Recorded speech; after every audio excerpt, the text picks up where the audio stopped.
For the very latest on this, for its fallout and implications, we can speak to our correspondent Terence Terashima, who's joining us on the phone line from Tokyo.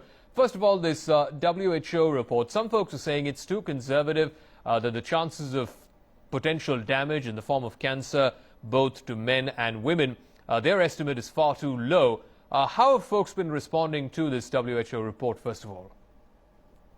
Well, there are mixed reactions here. The report has raised quite a bit of concerns amongst the residents living in the vicinity and around Fukushima and adjacent prefectures. But, however, some of the experts say that the WHO assessment was not based on specific cases and based on a possible worst scenario. So it may be worse than it actually is. In reality, there have been evacuations and high radiation areas has been restricted, and there's been a limited movement of people.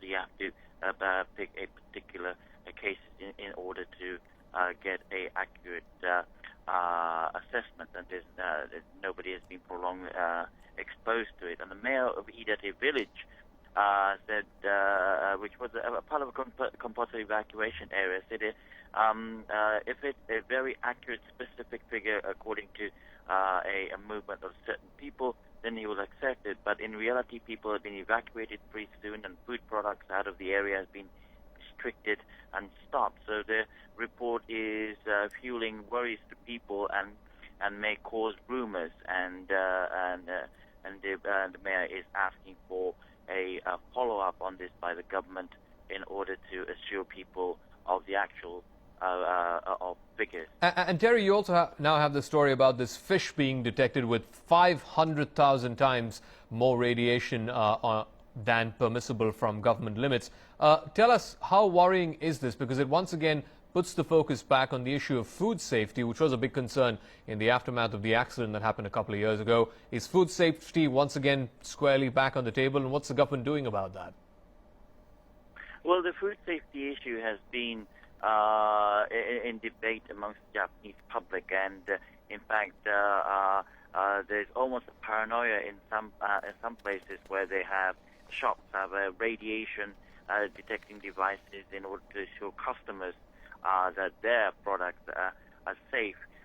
It is unclear, as you mentioned, whether this fish was when this fish was contaminated. But the Health and Welfare Agency has assured that in various levels, governments, district governments, and distributors have been testing radiation levels and